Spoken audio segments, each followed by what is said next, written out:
প্রিয় ভিউয়ার্স, এই মুহূর্তে আপনারা যাকে স্ক্রিনে দেখতে পাচ্ছেন তিনি হচ্ছেন রুমান আজাদ ভাই। আর উনি একাধারে কবি, সাহিত্যিক, সাংবাদিক, মানবাধিকার কর্মী এবং কৃষক। তো অনেক দিনের একটা ইচ্ছা ছিল যে ওনার সঙ্গে কথা বলবো। তো আজকে ওনার সঙ্গে হঠাৎ করে ওনার ব্যবসা প্রতিষ্ঠানে দেখা। উনি এই একটা লেদ প্রতিষ্ঠান আছে ওনার। তো এই মুহূর্তে আমরা ওনার সঙ্গে কথা বলবো। তো আসসালামু আলাইকুম ভাই। ওয়ালাইকুম সালাম। ভালো আছেন? তো আপনি তো কাজ করতেছেন, এই মুহূর্তে আপনার সাথে একটু কথা বলতে চাচ্ছিলাম আর কি। কি কথা বলতে চান?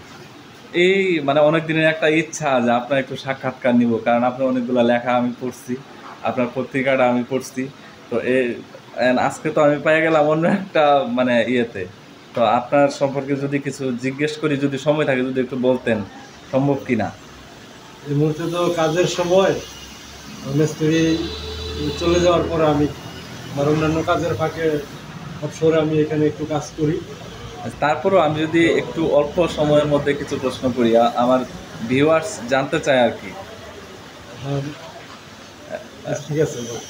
এখন শর্টকাটের মধ্যে যদি বলি, আমি এই মুহূর্তে আপনার সম্পর্কে যে বিশেষণগুলো বলছি সেগুলা ঠিক।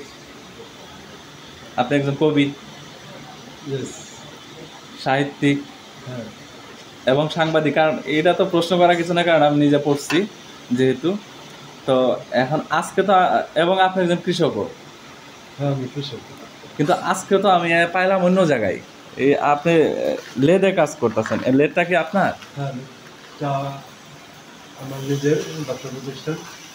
ভিউয়ার্স, এই মুহূর্তে একটা বিশেষণ আমরা আরেকটা লাগাইতে পারি যে উনি একাধারে একজন লেদ মেশিনিস্টও বটে। হ্যাঁ, তো আমরা তার সঙ্গে একটু কথা বলি, আর একটু কথা বলি। তো আপনি তো মানে অনেকগুলা কাজ মনে করেন, তাই কীভাবে সম্ভব আপনার এতগুলা, কীভাবে আপনি কন্ট্রোল করেন? না, এটা এই কাজগুলি খুব একটা চাপ নেই না। আমি যখন যেটা সময় পাই, যখন কবিতা যখন ভাব আসে তখন লিখি। আচ্ছা আচ্ছা। গল্প যখন ভিতরে একটা প্লট তৈরি হয়, হ্যাঁ, চারপাশে কোনো কিছু দেখা যদি কোনো কিছু ভালো লাগে তাহলে একটা প্লট তৈরি হয়, ওই প্লট থেকে একটা গল্প লিখি।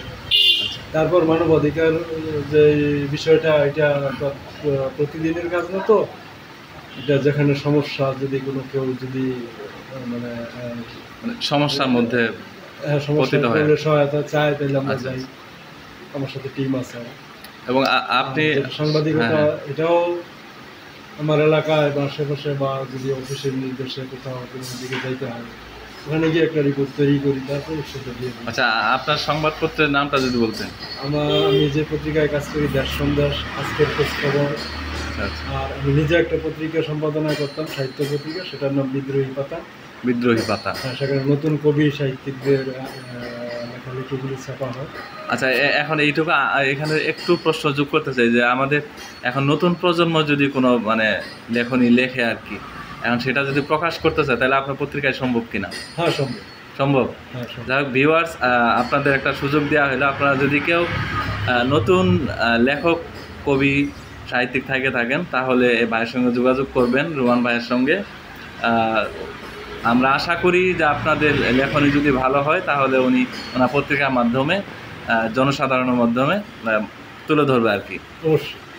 থ্যাংক ইউ, এটার জন্য ধন্যবাদ আপনাকে। আচ্ছা, আপনি কৃষক? হ্যাঁ, মানে কৃষি কাজ করেন কি? নিজের কৃষিকাজ নিজে করি না, নিজে পরিচালনা করি, তবে আমি জানি সবই। ছোটবেলা থেকে দেখে এসেছি, বাবা চাকরি করতো, বাড়িতে থেকে কৃষিকাজের লোকজন পরিচালনা করতাম। আমার মাও খুব পরিশ্রমী ছিলেন। আচ্ছা। তো এখন আমি নিজে, আমার উপরে সংসার যখন আসছে তখন কৃষিটা মানে অর্গানিক খাবারের জন্য করতে, শরীর স্বাস্থ্য ভালো রাখার দরকার আছে। পরিশ্রম না করলে তো আর হয় না। তা তো অবশ্যই। যাই হোক, ধন্যবাদ। আপনার সাথে কথা বলে ভালো লাগলো। আজকে যেহেতু সময় স্বল্পতা, আপনি কাজের মধ্যে আছেন, আপনাকে সমস্যা করলাম। অন্য একদিন আপনার জীবনের সম্পর্কে আমি আরও জানবো। তো এই মুহূর্তে মানে আপনার কাছ থেকে বিদায় নিচ্ছি।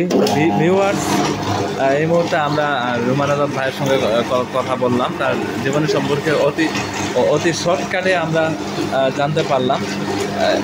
এরকম আরও জীবনী জানার জন্য আপনারা আমাদের চ্যানেলটাকে সাবস্ক্রাইব করে আমাদের পাশে থাকবেন। আমরা ডে বাই ডে আপনাদেরকে জনজীবনের জীবন কাহিনী সম্পর্কে আপনাদের জানানোর চেষ্টা করব। ভালো থাকবেন সবাই। ভিডিওটি লাইক, কমেন্ট এবং শেয়ার করে আমাদের পাশে থাকবেন। ধন্যবাদ সবাইকে।